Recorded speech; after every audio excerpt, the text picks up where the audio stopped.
Group 2 కూడా అట్లనే group 3 కూడా దానికి ఒక 5 లక్షల మంది, దీనికి ఒక 5 లక్షల మంది పరీక్షలకు ఈరోజు హాజరుగానికి అప్లికేషన్లు పెట్టుకోరు.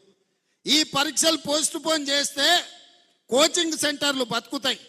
ఒక్క నెల ఏదైనా పరీక్షలు గ్రూప్ 1 గ్రూప్ 2 పోస్ట్ పోన్ చేస్తే ఒక్కొక్క కోచింగ్ సెంటర్కు 100 కోట్ల రూపాయల ఫీజులు వస్తాయి.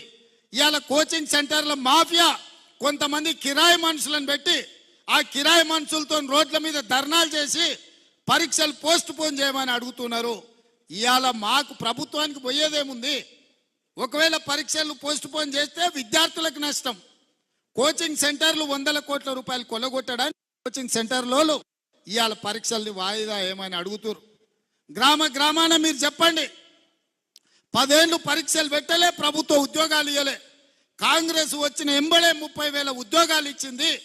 డిఎస్సి నోటిఫికేషన్ ఇచ్చింది, గ్రూప్ 1 నోటిఫికేషన్ ఇచ్చింది, గ్రూప్ 2 నోటిఫికేషన్ ఇచ్చింది, గ్రూప్ 3 నోటిఫికేషన్ ఇచ్చింది.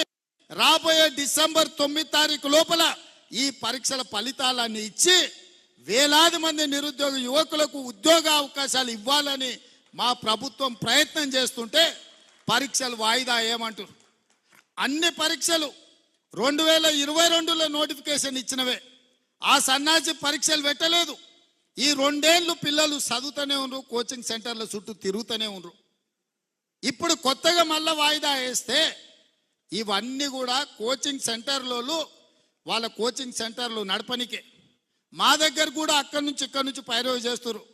సార్ మేము కోచింగ్ సెంటర్లు పెట్టుకున్నదే ఇవి నడుస్తామని, నువ్వు అన్ని పరీక్షలు పెట్టి పిల్లలకు ఉద్యోగాలు ఇస్తే మా దగ్గర ఎవరు చదువుకుంటాడు, మా వ్యాపారం మూతపడదా అని వస్తారు.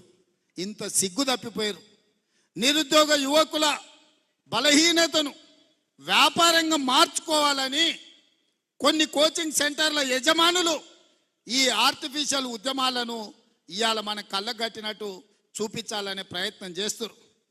ఎప్పుడు కేసీఆర్ బలహీన పడతాడో, ఎప్పుడు కేసీఆర్ పతనం అవుతాడో విద్యార్థులను రెచ్చగొట్టి వాళ్ళని సావగొట్టి వాళ్ళ శవాల మీద పార్టీని బతికించుకోవాలని ఈ సన్నాసోడు విద్యార్థుల శవం కోసం ప్రయత్నం చేస్తున్నాడు.